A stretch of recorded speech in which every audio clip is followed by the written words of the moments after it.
Good morning, everybody. I'd like to talk about a couple of things today, but the first thing is water.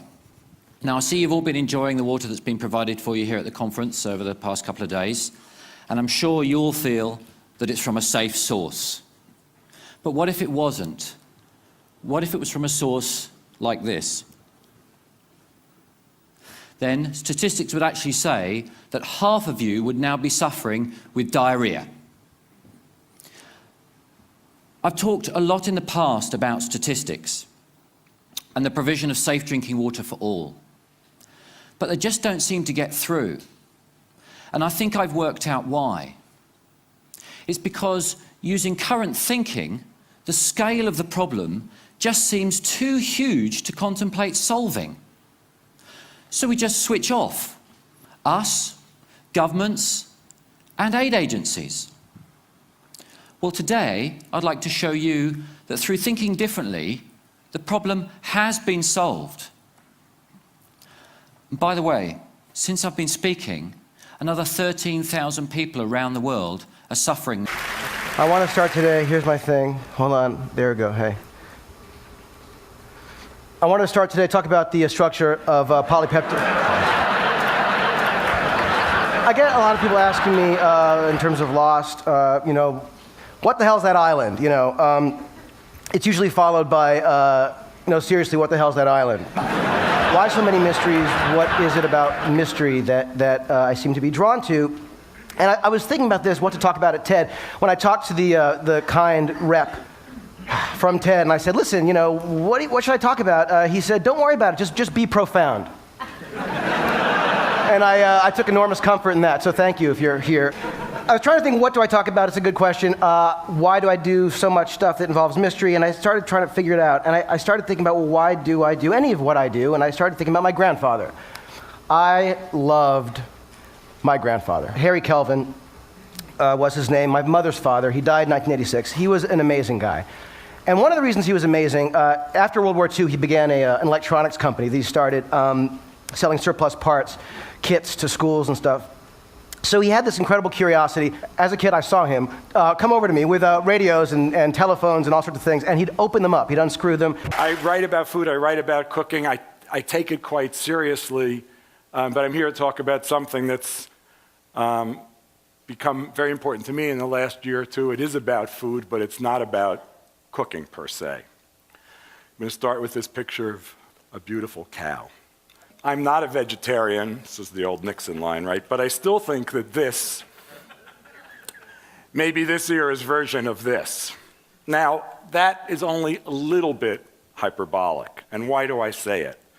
Because only once before has the fate of individual people and the fate of all of humanity been so intertwined. There was the bomb, and there's now. And where we go from here is going to determine not only the quality and the length of our individual lives, but whether if we could see the Earth a century from now, we'd recognize it. It's a Holocaust of a different kind, and hiding under our desks isn't going to help. Start with the notion that global warming is not only real, but dangerous. Since every scientist in the world now believes this, and even President Bush has seen the light or pretends to, we can take this as a given. Then hear this, please. After energy production. Something called the Danish twin study established that only about 10% of how long the average person lives within certain biological limits is dictated by our genes. The other 90% is dictated by our lifestyle. So the premise of Blue Zone is if we can find the optimal lifestyle of longevity, we can come up with a de facto formula for longevity. But if you ask the average American what the optimal formula of longevity is, they probably couldn't tell you. They've probably heard of the South Beach diet or the Atkins diet, and you have the USDA food pyramid. There's what Oprah tells us. There's what Dr. Oz tells us. The fact of the matter is there's a lot of confusion around what really helps us live longer better. Should you be running marathons or doing yoga? Should you eat organic meat or should you be eating tofu? When it comes to supplements, should you be taking them? How about these hormones or resveratrol? And does purpose play into it? Spirituality, and how about how we socialize? Well, our approach to finding longevity was to team up with National Geographic and the National Institute on Aging to find the 4 demographically confirmed areas that are geographically. It feels like we're all suffering from information overload or data glut. And the good news is there might be an easy solution to that, and that's using our eyes more. So visualizing information so that we can see the patterns and connections that matter, and then designing that information so it makes more sense, or it tells a story, or allows us to focus only on the information that's important. Failing that, visualized information can just look really cool. So let's see.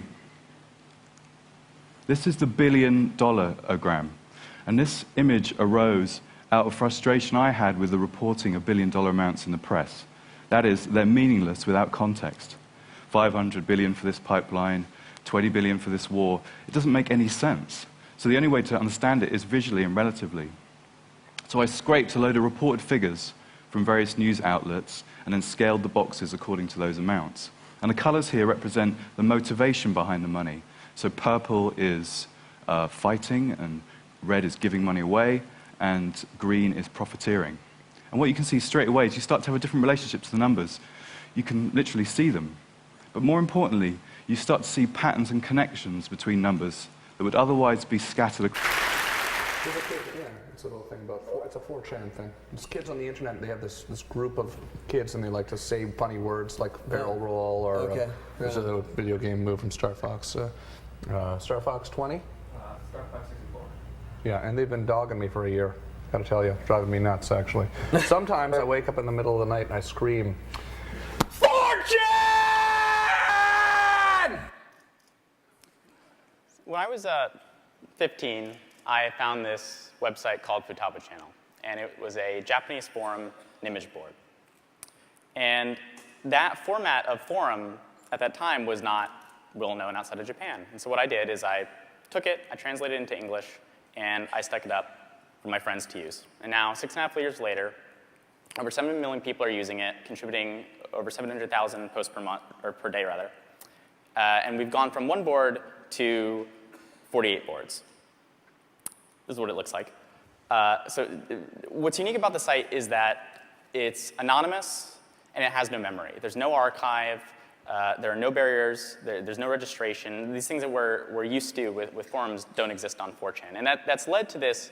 A few weeks ago, I was in my studio in Paris, and the phone rang, and I heard, "Hey, JR, you won the TED Prize 2011. You have to make a wish to save the world." I was lost. I mean, I can't save the world. Nobody can. The world is fucked up. Come on. You have dictators, ruling the world. Population is growing by millions. There's no more fish in the sea. The North Pole is melting.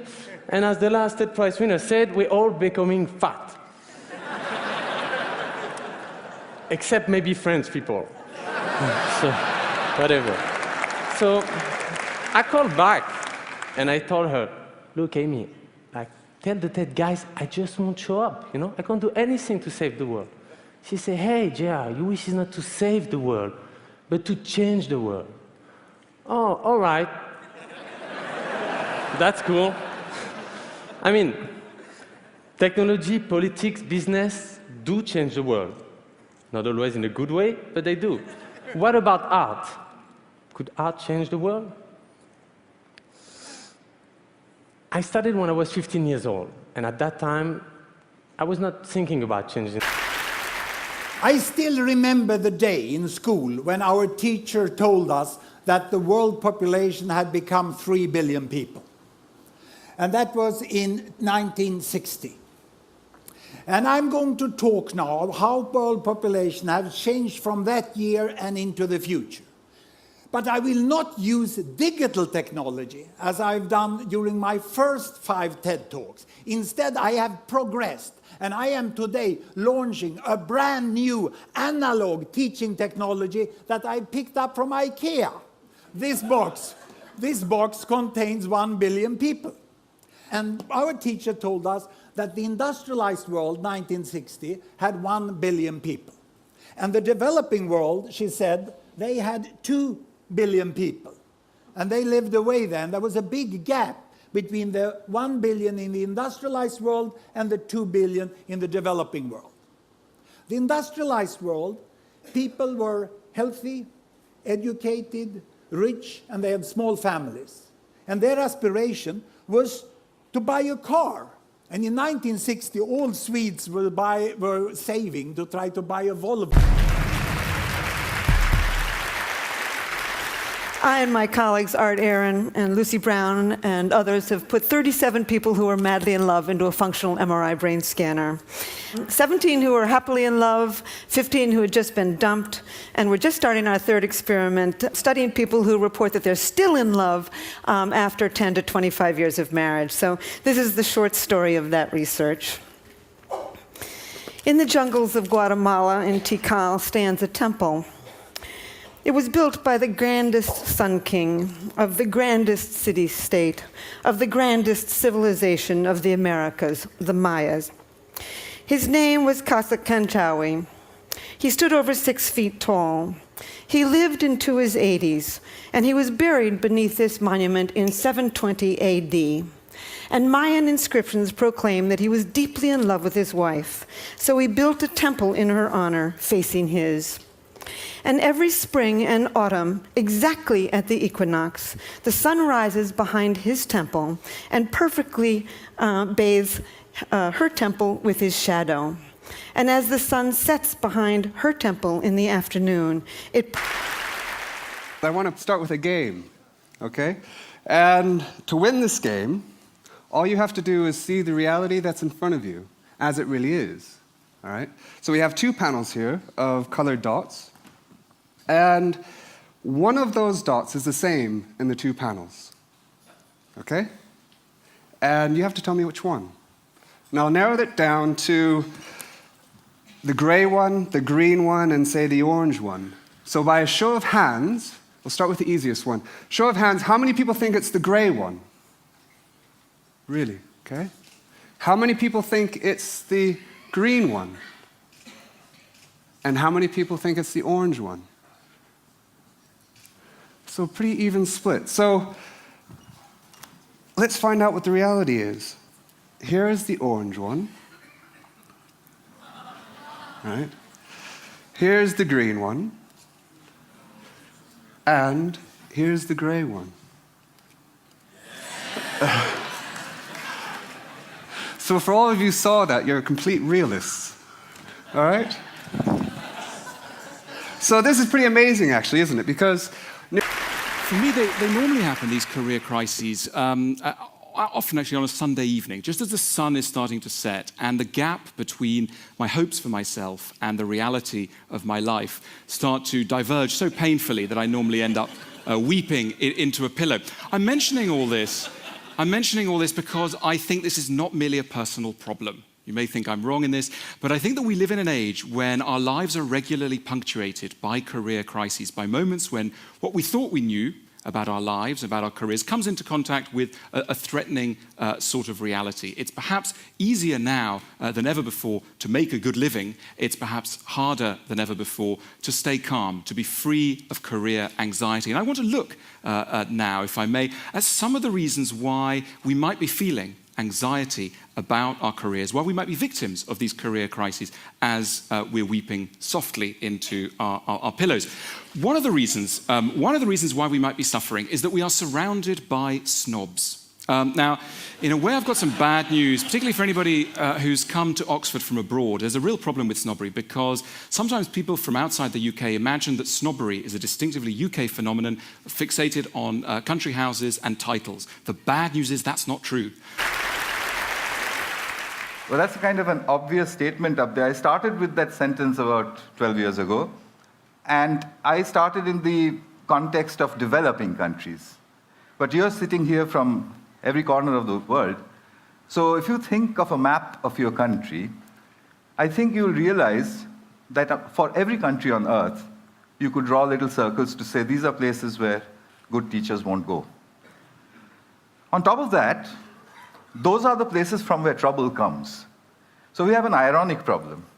Good teachers don't want to go to just those places where they're needed the most. I started in 1999 to try and address this problem with an experiment, which was a very simple experiment in New Delhi. I basically embedded a computer into a wall of a slum in New Delhi. The children barely went to school. They didn't know any English. They'd never seen a computer before, and they didn't know what the internet was. I connected high-speed internet to it. It's about 3 feet off the ground, turned it on, and left it there. After this, we noticed a couple of interesting things which you'll see. But everyone, please think of your biggest personal goal. Okay, for real. You take a second. You got to feel this to learn it. Take a few seconds and think of your personal biggest goal. Okay? Imagine deciding right now that you're going to do it. Imagine telling someone that you meet today what you're going to do. Imagine their congratulations and their high image of you. Doesn't it feel good to say it out loud? Don't you feel one step closer already, like it's already becoming part of your identity? Well, bad news. You should have kept your mouth shut, because that good feeling now will make you less likely to do it. The repeated psychology tests have proven that telling someone your goal makes it less likely to happen. Anytime you have a goal, there are some steps that need to be done, some work that needs to be done in order to achieve it. Ideally, you would not be satisfied until you'd actually done the work. But when you tell someone your goal and they acknowledge it, psychologists have found that it's called a social reality. The mind is kind of tricked into feeling that it's already done. And then because you've felt that satisfaction, you're less motivated to do the actual hard work necessary. So this goes against the conventional wisdom that we should tell our friends our goals, right? So they hold us to it, yeah. So when I was president of the American Psychological Association, they tried to media train me. And an encounter I had with CNN summarizes what I'm going to be talking about today, which is the 11th reason to be optimistic. The editor of Discover told us 10 of them. I'm going to give you the 11th. So they came to me, CNN, and they said, Professor Seligman, would you tell us about the state of psychology today? We'd like to interview you about that. And I said, great. He said, but this is CNN, so you only get a soundbite. So, well, how many words do I get? I said, well, one. Cameras rolled, and she said, Professor Seligman, what is the state of psychology today? Good. Cut. That won't do. We'd really better give you a longer soundbite. Well, how many words do I get this time? Well, you get 2. Dr. Seligman, what is the state of psychology today? Not good. So ladies and gentlemen, at TED we talk a lot about leadership and how to make a movement. So let's watch a movement happen, start to finish, in under 3 minutes and dissect some lessons from it. First, of course you know, a leader needs the guts to stand out and be ridiculed. But what he's doing is so easy to follow. So here's his first follower with a crucial role. He's going to show everyone else how to follow. Now notice that the leader embraces him as an equal. So now it's not about the leader anymore, it's about them, plural. Now there he is calling to his friends. Now if you notice that the first follower is actually an underestimated form of leadership in itself. It takes guts to stand out like that. The first follower is what transforms a lone nut into a leader.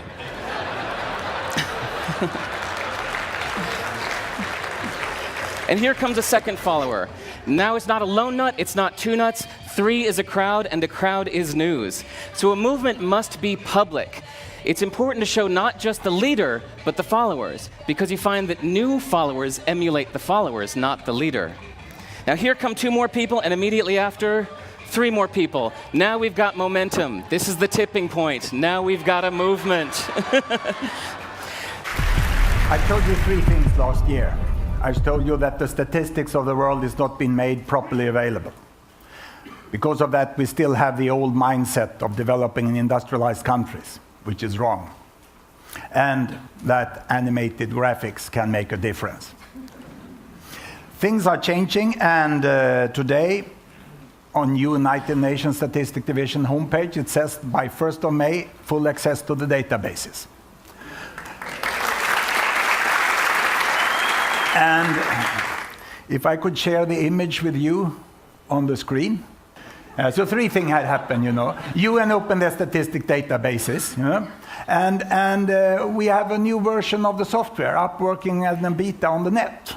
So you don't have to download it any longer. And let me just repeat what you saw last year. The bubbles are the countries. Here you have the fertility rate, the number of children per woman, and there you have the length of life in years. This is 1950. Those were the industrialized countries. Those were developing countries. At that time, there was a we and them.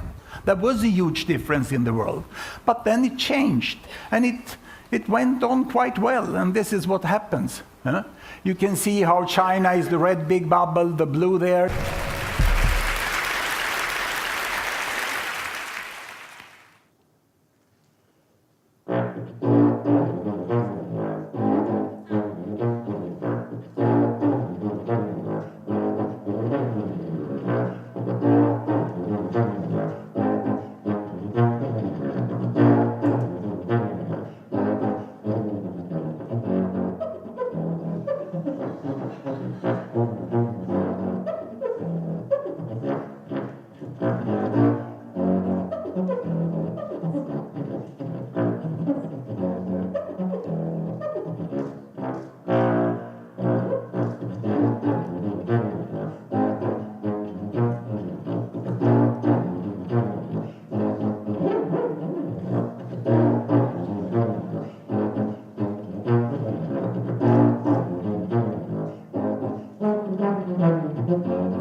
Whoa, dude. Check out those killer equations. Sweet. Actually, for the next 18 minutes, I'm going to do the best I can to describe the beauty of particle physics without equations. It turns out there's a lot we can learn from coral. A coral is a very beautiful and unusual animal. Each coral head consists of thousands of individual polyps. These polyps are continually budding and branching into genetically identical neighbors. If we imagine this to be a hyper-intelligent coral, we can single out an individual and ask him a reasonable question. We can ask how exactly he got to be in this particular location compared to his neighbors. If it was just chance or destiny or what. Now, after admonishing us for turning the temperature up too high, he would tell us that our question was completely stupid. These corals can be kind of mean, you see, and I have surfing scars to prove that. But this polyp would continue and tell us that his neighbors were quite clearly identical copies of him, that he was in all these other locations as well, but experiencing them as separate individuals. For a coral, branching... I was a student in the 60s, a time of social upheaval and questioning on a personal level, an awakening sense of idealism. The war in Vietnam was raging, the civil rights movement was underway, and pictures had a powerful influence on me. Our political and military leaders were telling us one thing, and photographers were telling us another. I believed the photographers, and so did millions of other Americans. Their images fueled resistance to the war and to racism. They not only recorded history, they helped change the course of history. Their pictures became part of our collective consciousness, and as consciousness evolved into a shared sense of conscience, change became not only possible, but inevitable. It puts a human face on issues which from afar can appear abstract or ideological or monumental in their global impact. What happens at ground level, far from the halls of power, happens to ordinary citizens one by one. And I understood that documentary photography has the ability to interpret events from their point of view. It gives a voice. I want to talk to you today a little bit about predictable irrationality. And my interest in irrational behavior started many years ago in hospital. I was burned very badly. And if you spend a lot of time in hospital, you'll see a lot of types of irrationalities. And the one that particularly bothered me in the burn department was the process by which the nurses took the bandage off me. Now, you must have all taken a Band-Aid off at some point, and you must have wondered what's the right approach. Do you rip it off quickly, short duration but high intensity, or do you take your Band-Aid off slowly? You take a long time, but each second is not as painful. Which one of those is the right approach? The nurses in my department thought that the right approach was the ripping one. So they would grab hold, and they would rip, and they would grab hold, and they would rip. And because I had 70% of my body burned, it would take about an hour.